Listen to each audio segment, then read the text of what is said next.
Hello everyone and welcome to the Just Phantom Comics YouTube channel. Today we are going to be taking a look at the top 20 highest rated live action movies based on Marvel Comics publications. Serials, short films, television films and direct-to-video will not be included.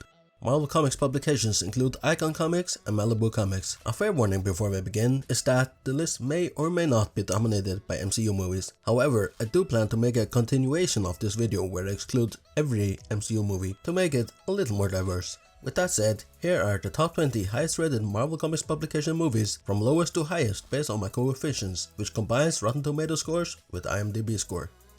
In Marvel's almost 15-year history, Black Widow is only the second female-led superhero movie after Captain Marvel. Black Widow released in 2021 and is directed by Kate Shortland and stars Scarlett Johansson and Florence Pugh as the two Black Widows. And if you say that I just spoiled the movie for you, you were clearly never going to watch it anyway. Florence Pugh played Natasha Romanoff's sister Yelena Belova, and why don't they have the same surname here, you're asking? And my answer to you is that I have no idea. I haven't actually seen the movie, but review websites seem to like it as it has ratings of 79% critic score, 91% audience score on Rotten Tomatoes, and on IMDb it takes a little bit of a dip at a 6.7 out of 10. For a combined rating of 7.9 out of 10. The third theatrical feature-length film by Marvel, XMen, was released back in 2000 in the good old days before Disney had a monopoly on the film industry. It was distributed and owned by 20th Century Fox and saw moderate success with $296 million at the box office on a $75 million budget. I presume these are huge numbers as they are not adjusted for 2022 inflation. The movie has an all-star cast, at least looking back at it now, with Patrick Stewart, Hugh Jackman, Ian McKellen, Halle Berry, and many more, and is directed by Usual Suspect director Bryan Singer. XMen has a rating in order of critic, audience, and IMDb score of 82%, 83%, and 7.3% for a combined rating of 7.93. Ant-Man and the Wasp also joins XMen at the 18th spot with an individual rating of 87, 81, and 7.0.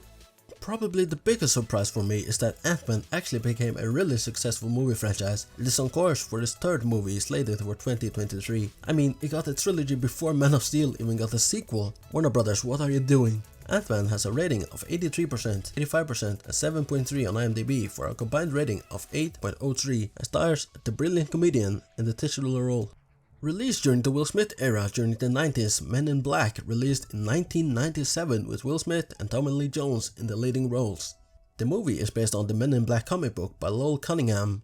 The original comic book was published by Aircel Comics, who would later be bought out by Malibu Comics, which in itself would be bought out by Marvel Comics. The second consecutive successful X-Men movie, it is X-Men 2, X-Men United, which joins MIB in 16th place with an aggregated score of 8.13. In 2018, Deadpool became the highest grossing R-rated movie of all time, knocking the first Deadpool off its throne by $4 million. It has a worldwide gross of $786.5 million. It did however get knocked off its throne less than 1 year later by The Joker, which reached $1 billion worldwide. Deadpool has a total rating of 8.2.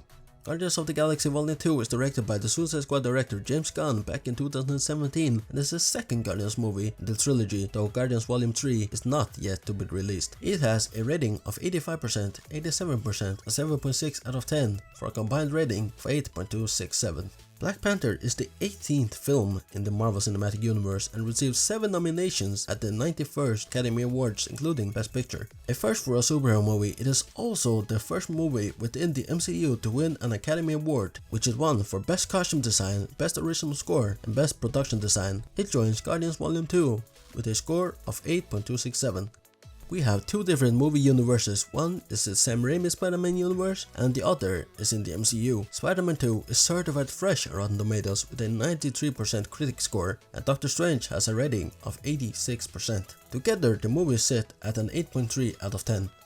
We have one of my favorite superhero movies as well as my favorite X-Men movie. First Class is the first main X-Men movie not to be directed by Bryan Singer, but rather in a producer role this time. It is the fourth mainline installment in the X-Men film series and is directed by Matthew Vaughn and stars James McAvoy, Michael Fassbender, Rose Byrne, Jennifer Lawrence, January Jones, and Kevin Bacon. At the time of its release, it was intended to be a franchise reboot and contradicted the events of X-Men Origins Wolverine, which came out 2 years prior. However, the follow-up film X-Men Days of Future Past in 2014 retconned First Class into a prequel to X-Men from 2000s. First Class is primarily set in 1962 during the Cuban Missile Crisis and focuses on the relationship between Charles Xavier and Magneto and the origin of their groups, the X-Men and the Brotherhood of Mutants, respectively, as they deal with the Hellfire Club led by Sebastian Shaw, a mutant supremacist bent on inciting nuclear war. And the fun fact of the day is something I just invented right now. A younger Zoe Kravitz also appears in the movie, meaning she is one of the few actors who have been in 4 different superhero movies for 2 different companies. She has divided her attention between Marvel and DC well so far, as she has appeared in 2 animated movies and 2 live-action movies. Perfectly balanced, as all things should be. For Marvel, she did X-Men First Class and Into the Spider-Verse, and for DC, she did the Lego Batman movie and The Batman. She is on course for a 5th, 6th and 7th comic book movie role, as she is scheduled to be in Across the Spider-Verse, the Batman sequel and Beyond the Spider-Verse. I must not tell lies. Now, I'm not sure how I managed to shoehorn Zoe Kravitz into this list, as her character, Angela Salvador, has very little screen time to my recollection in X-Men First Class. It has also become 4 times longer than any other segment so far. X-Men First Class is a brilliant movie and has a rating of 86% critic score, 87% audience score, and 7.7 on IMDb for a total of 8.33. From a movie that I love to a movie that I have barely seen, it is 2017 Spider-Man Homecoming. The first Spidey solo movie in the MCU, it stars Tom Holland, spoiler alert, as Peter Parker Spider-Man, and Zendaya as MJ Mary Jane Watson. I mean, MJ Michelle Jones Watson, among other people. I'm dragging this out just so I can grace your screens with our overlord and queen, Zendaya. Homecoming has a rating of 92% on Rotten Tomatoes and has a total rating of 8.43. Just about missing out on the top 10, we have already talked a little about Deadpool. As previously mentioned, it became the highest grossing R-rated movie of its release and stars Ryan Reynolds as the Merc with the Mouth. The film was directed by Tim Miller, who was replaced for the sequel due to creative differences with Reynolds. It didn't really make an impact on the franchise, as both movies practically made the same amount of money. The only difference is Deadpool 1 is a better movie according to my coefficients, as it has a total rating of 8.5 out of 10. Captain America Civil War is basically an Avengers movie that just bears the title of Captain America to finish off that trilogy, and anyone who says otherwise is a liar. It pits Steve Rogers and Tony Stark against each other in a clash for the ages. Civil War has an aggregate score of 8.567. In my humble opinion, Thor Ragnarok is a bad Thor movie, but a good or fun movie.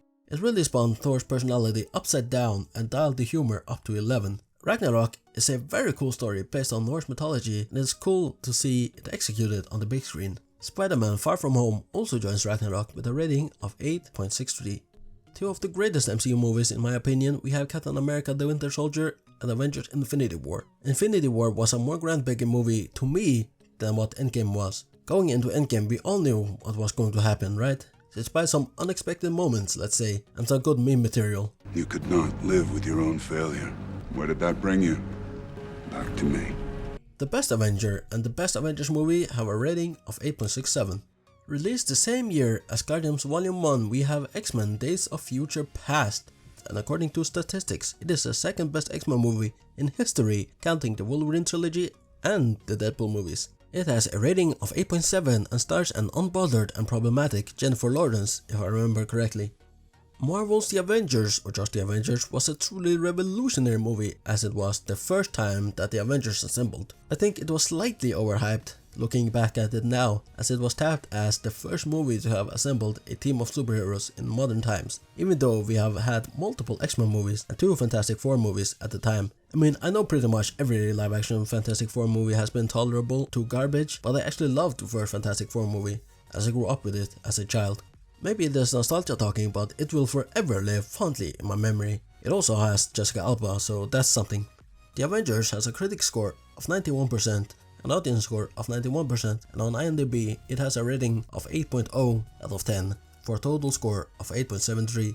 In 2021, Marvel Studios finally discovered that people exist outside of Europe and Africa, as it moved to China, Asia. Shang-Chi joins Black Panther as the only racially and ethnically diverse movie in the MCU so far, and the 4th diverse movie overall in the MCU, with Captain Marvel and Black Widow being the other 2 movies. It only took Marvel Studios 10 years and 18 films to discover Africa, 11 years and 21 movies to realize that women can lead a superhero movie as well, and 13 years and 25 films to realize that Black, Asian, Hispanic, Latino, Arab, Pacific Islanders and others wanted to be represented as well. Luckily, Marvel now seems to be pumping diverse shows out of their factory every other month, as we have shows like WandaVision, Ms. Marvel, Moon Knight, She-Hulk, as well as Shadow Gomez, as America Chavez in Doctor Strange in the Multiverse of Madness. I mean, I hope America Chavez is diverse, because if I'm wrong then I will look like a fool. But she does, however, seem to be repping an underrepresented group, at least to me. I don't know nothing about America Chavez, to be honest. Shang-Chi and the Legend of the Ten Rings has a great ratings, as it has 91%, 98% and 7.4, and a total of 7.67. Yes, the movie that started it all. In 2018, Robert Downey Jr. kicked off the MCU with Iron Man. As a result of that movie, we got Guardians of the Galaxy Volume 1 2014, which joins Iron Man in the 4th spot with a total rating of 8.8. An end of an era happened in 2017 when Fox released the twilight to the Wolverine trilogy, Logan. I've heard it was a fantastic send-off for Hugh Jackman and that the movie is a masterpiece. There must be something to it, as it ranks so highly on my list and is not an MCU movie. And they say no one but Disney can make a good Marvel movie. It also stars his Dark Materials actress Daphne Keane in her film debut as X-23, though at the time the series didn't exist. Will we ever see X-23 in the MCU now that Disney owns Fox? Logan has great ratings across the board with 94%, 90% and 8.1 for a total of 8.83. In 2019, the MCU's 10 plus years Infinity Saga finally concluded. A massive undertaking that was executed very well. Avengers Endgame has a rating of 94%, 90% and 8.4 with a total score of 8.93. At first place, we have the only movie to break into the 9 out of 10 category. Spider-Man No Way Home is a love letter to Spider-Man fans. Potential spoilers ahead. With Spider-Man's identity now revealed, Peter Parker asks Doctor Strange for help. When a spell goes wrong, dangerous foes from the other worlds, introducing the multiverse, start to appear, forcing Peter to discover what this truly means to be Spider-Man. No Way Home has an insane rating of 93%, 98% and 8.4% with an aggregate score of 9.167, a truly groundbreaking rating. But these have been the 20 highest rated movies based on Marvel Comics publications. If you enjoyed these videos, consider leaving a like, as it helps greatly, and subscribe for more great content. Thank you so much for watching, and I will see you later.